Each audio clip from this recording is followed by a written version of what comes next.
சிந்தனை சிற்பி சிங்காரவேலர் அவர்களின் பிறந்த நாள் புதுச்சேரி அரசு சார்பில் 18/2/2025 அன்று கொண்டாடப்பட்டது.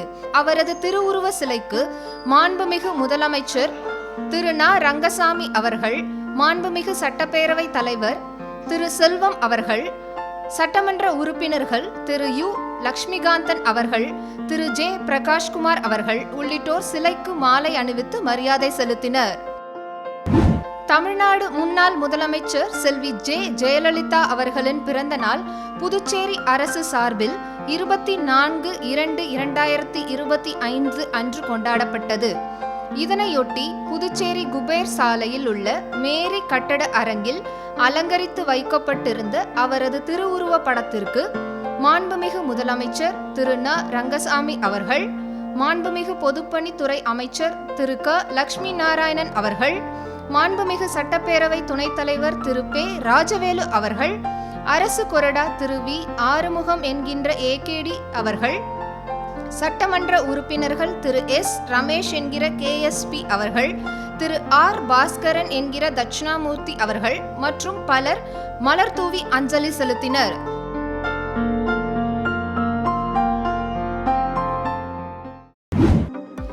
மாண்புமிகு பாரத பிரதமர் பீகார் பாகல்பூரில் கலந்து கொண்ட விவசாயிகளுக்கு நிதி உதவி வழங்கும் விழாவின் நேரடி ஒளிபரப்பு நிகழ்ச்சி புதுச்சேரி வேளாண் துறை சார்பில் கருவடிக்குப்பம் காமராஜர் மணிமண்டபத்தில் 24/2/2025 அன்று நடைபெற்றது. மாண்புமிகு துணைநிலை ஆளுநர் திரு கே. கைலாஷ்நாதன் அவர்கள் சிறப்பு விருந்தினராக நிகழ்ச்சியில் கலந்து கொண்டார். அங்கு அமைக்கப்பட்டிருந்த விவசாய பொருட்கள் அரங்கினை பார்வையிட்டார்.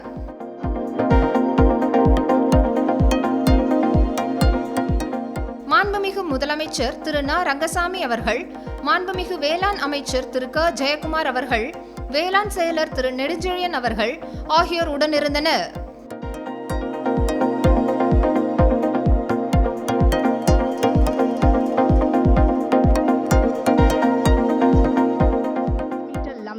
इस्माइलपुर रफीगंज ओवरब्रिज फ्लाईओवर राष्ट्र को समर्पित करेंगे। माननीय प्रधानमंत्री जी से करबद्ध निवेदन है कि वे अपने कर कमलों से बटन दबाकर सभी जन कल्याणकारी और विकास योजनाओं का शुभारंभ करें।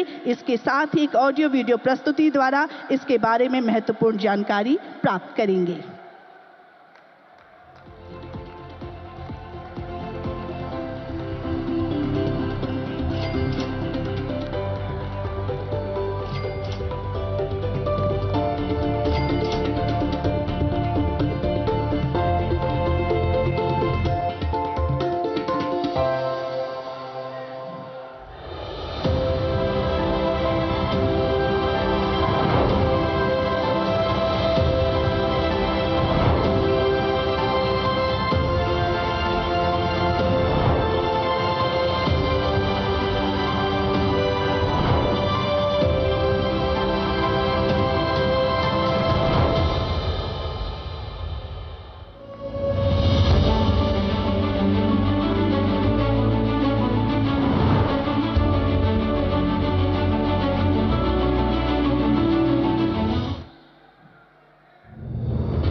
यशस्वी प्रधानमंत्री श्री नरेंद्र मोदी जी के नेतृत्व में हमारे किसानों की समृद्धि के लिए और खेती को आधुनिक और लाभकारी बनाने के लिए बीते 10 वर्षों में अथक और समग्र प्रयास किए गए हैं। हमारे मेहनती किसान भाई बहनों के हितों के लिए समर्पित भारत सरकार ने मिट्टी की जांच और सिंचाई से लेकर खाद तक, बीज और बीमा से लेकर बाजार तक, क्रेडिट कार्ड से लेकर ड्रोन के उपयोग तक और एफपीओ से लेकर किसान समृद्धि केंद्र तक ऐसी कई पहलों से कृषि क्षेत्र को नई मजबूती दी है। आज हमारी सरकार का हर निर्णय, हर नीति विकसित भारत को समर्पित है और विकसित भारत का बहुत बड़ा आधार हमारे किसान हैं। किसानों को सशक्त बनाने की दिशा में आज कई बड़े कदम उठाए गए।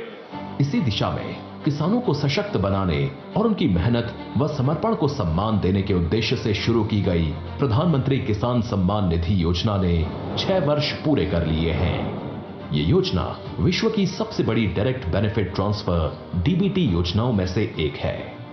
इस योजना के तहत किसानों को हर साल 6,000 रुपए की राशि सीधे उनके बैंक खातों में भेजी जाती है। अब तक करीब 3.5 लाख करोड़ रुपए की राशि सीधे किसानों के बैंक खातों में ट्रांसफर की जा चुकी है, जिससे उनकी आर्थिक स्थिति मजबूत हुई है। पीएम किसान के 85% से अधिक लाभार्थी छोटे व सीमांत किसान हैं। इस योजना में महिला किसानों की भागीदारी भी लगातार बढ़ रही है, जिससे ग्रामीण अर्थव्यवस्था में महिलाओं की सशक्त भूमिका को बल मिल रहा है। पीएम किसान से किसान साथियों को नए कृषि उपकरण, उच्च गुणवत्ता वाले बीज और उर्वरक खरीदने में मदद मिली है, जिससे उत्पादकता बढ़ी है और उनकी आय में वृद्धि हुई है। पीएम किसान के मजबूत डिजिटल इंफ्रास्ट्रक्चर और पारदर्शिता ने बिचौलियों की भूमिका को समाप्त कर दिया है। 9 लाख से ज्यादा वन क्षेत्र के किसानों और 16,500 से अधिक सीमावर्ती गांवों के किसानों को भी योजना का लाभ मिल रहा है। कृषि और किसान कल्याण को प्राथमिकता देते हुए केंद्र सरकार ने अन्नदाता को उनकी उपज का उचित मूल्य दिलाने के लिए गत 10 वर्षों में 20 लाख करोड़ रुपए से अधिक की राशि से एमएसपी पर गेहूं, धान, कपास, दलहन और तिलहन फसलों की खरीद की है। इतना ही नहीं, 12 लाख करोड़ रुपए की उर्वरक सब्सिडी से किसानों को उचित मूल्य पर पर्याप्त और गुणवत्ता वाले उर्वरक की उपलब्धता सुनिश्चित की है, जो भारत सरकार की सतत प्रतिबद्धता को दिखाता है। माननीय प्रधानमंत्री श्री नरेंद्र मोदी जी के नेतृत्व में केंद्र सरकार पशुपालकों की आय वृद्धि के लिए निरंतर प्रयासरत है। इन्हीं सभी प्रयासों के कारण आज भारत विश्व में दुग्ध उत्पादन में प्रथम स्थान पर है। साथ ही पशु रोगों की रोकथाम के लिए मुंह और खुरपका रोग यानी एफएमडी के 100 करोड़ से अधिक टीके लगाए जा चुके हैं। इस साल के बजट में भी किसान कल्याण के लिए कई महत्वपूर्ण निर्णय लिए गए हैं, जिनमें प्रधानमंत्री धन धान्य कृषि योजना शामिल है, जो कम उत्पादकता वाले 100 जिलों में सिंचाई, गुणवत्तापूर्ण बीज और खाद उर्वरक प्रदान कर भूमि की उपजाऊ क्षमता बढ़ाने पर केंद्रित है। इसके अलावा कपास उत्पादकता एवं दलहन आत्मनिर्भरता मिशन के तहत किसानों को अधिक उपज, उचित मूल्य और निर्यात के अवसर उपलब्ध कराने का लक्ष्य है। बिहार में मखाना बोर्ड की स्थापना से मखाना उत्पादन को बढ़ावा मिलेगा, जिससे किसानों को बेहतर कीमत और प्रसंस्करण सुविधाएं मिलेंगी। आज प्रधानमंत्री श्री नरेंद्र मोदी जी द्वारा पीएम किसान सम्मान निधि की 19वीं किश्त के तहत 9 करोड़ 80 लाख से अधिक किसानों के बैंक खातों में 22,000 करोड़ रुपए से अधिक की सम्मान राशि का सीधा हस्तांतरण किसान सम्मान की इसी अटूट श्रृंखला का प्रमाण है। इसके साथ ही प्रधानमंत्री जी के द्वारा 10,000 किसान उत्पादक संगठनों का राष्ट्र को समर्पण, भारत सरकार के राष्ट्रीय गोकुल मिशन के तहत मोतीहारी में उत्कृष्टता केंद्र का लोकार्पण, जिससे भारत की देशी नस्लों के संरक्षण एवं संवर्धन को नई दिशा मिलेगी और 5 लाख से अधिक किसानों को लाभ होगा। आज बरौनी में दुग्ध संयंत्र का उद्घाटन भी डेयरी किसानों के हितों को सुनिश्चित करने की ओर अहम कदम है, जिससे डेयरी सहकारिता से जुड़े किसानों की आय में तेजी से वृद्धि होगी। ऐसे ही समर्पित प्रयासों से विकसित भारत के लिए समृद्ध किसान का संकल्प सशक्त होता रहेगा।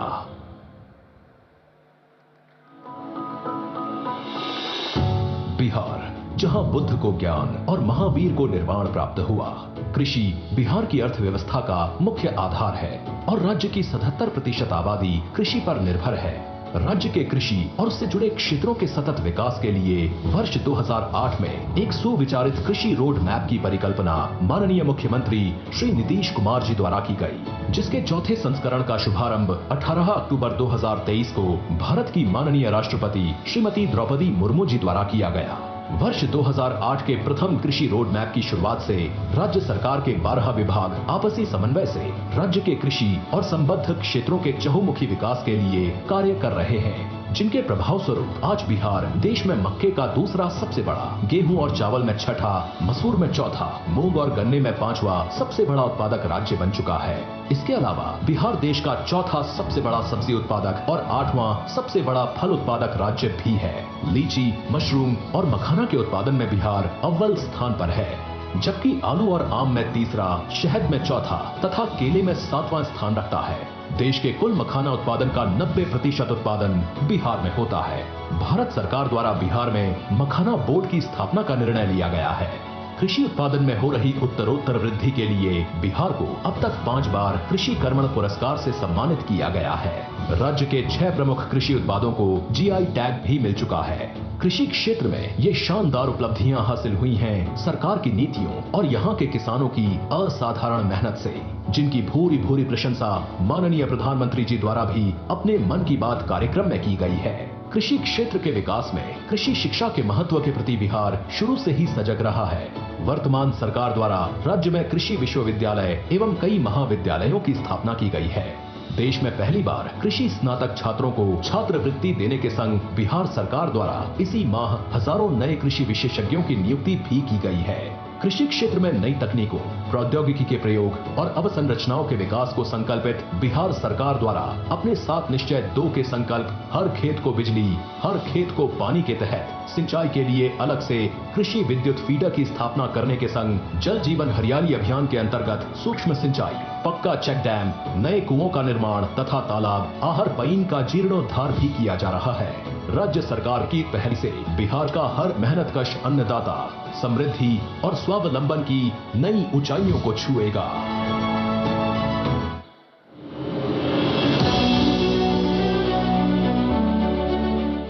विकसित भारत के लिए विकसित बिहार का निर्माण, ये है डबल इंजन सरकार का संकल्प। बिहार वो धरती है जिसने सदियों तक देश का नेतृत्व किया। विकसित भारत के लिए बिहार का विकसित होना उतना ही जरूरी है। प्रधानमंत्री मोदी जी ने इस साल के बजट में बिहार को रेलवे के लिए रिकॉर्ड 10,000 करोड़ रुपए से अधिक दिए हैं। आज बिहार में 12 वंदे भारत ट्रेनें एवं देश की पहली अमृत भारत एक्सप्रेस ट्रेन चल रही हैं। इसी श्रृंखला में आज बिहार को 2 नई रेल परियोजनाओं की सौगात मिल रही है। वारिसलीगंज नवादा तिलैया रेलखंड का दोहरीकरण, 500 करोड़ रुपए से अधिक की लागत से बना 36 किलोमीटर लंबा ये रेलखंड यातायात क्षमता बढ़ाने के साथ ही मेन लाइन और सहयोगी लाइन पर ट्रैफिक दबाव को भी कम करेगा। इसका लाभ नवादा और आसपास के जिलों की बड़ी आबादी को तो मिलेगा ही, साथ ही दिल्ली हावड़ा मार्ग पर यात्रा करने वाले यात्री भी लाभान्वित होंगे। दूसरा प्रोजेक्ट है करीब 50 करोड़ रुपए की लागत वाला इस्माइलपुर रफीगंज रोड ओवरब्रिज। इससे औरंगाबाद जिले में रेल एवं सड़क यातायात सुगम और सुरक्षित होगा। स्थानीय लोगों को रेलवे क्रॉसिंग पर अब रुकना नहीं पड़ेगा और वे निर्बाध यात्रा कर सकेंगे। बिहार के लोगों के हितों के लिए और बिहार के समग्र विकास के लिए केंद्र और बिहार की डबल इंजन सरकार ऐसे ही समर्पित प्रयास करती रहेगी। हृदय की गहराइयों से बहुत बहुत धन्यवाद माननीय प्रधानमंत्री जी को कि आपने पूरे देश को बिहार की धरती से सौगात भेंट किया है। आपके कार्य और आपके शब्द हम सभी को सदैव प्रेरणा देते हैं। आपसे करबद्ध निवेदन है कि कृपया आप सबका मार्गदर्शन करें तथा हमें अपने प्रेरणादायी विचारों से लाभान्वित करें। हमारे माननीय प्रधानमंत्री श्री नरेंद्र मोदी जी।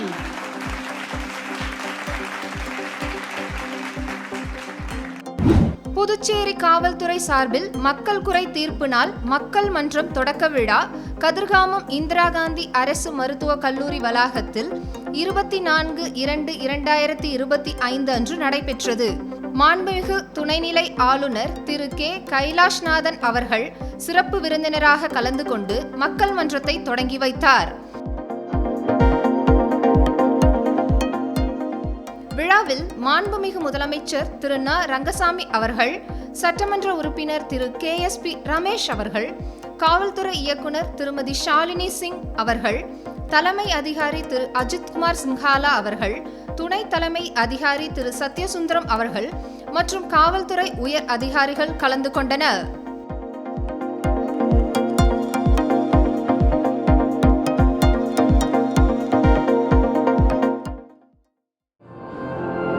புதுச்சேரி காவல் நிலையத்தில் நடந்த மக்கள் மன்றத்தில் திரளான மக்கள் கலந்து கொண்டு தங்களின் குறைகளை மன்றத்தில் முன்வைத்தனர்.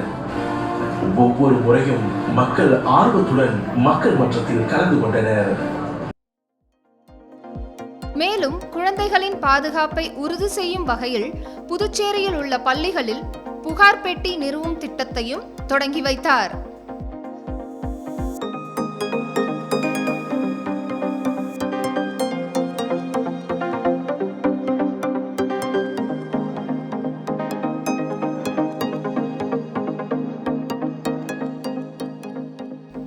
புதுச்சேரியில் உள்ள சிறந்த காவல் நிலையங்களுக்கு ISO தர சான்றுகளை வழங்கியதோடு சிறப்பாக பணியாற்றிய காவலர்களுக்கு சூப்பர் காப்ஸ் விருதுகள் வழங்கி கௌரவித்தார்.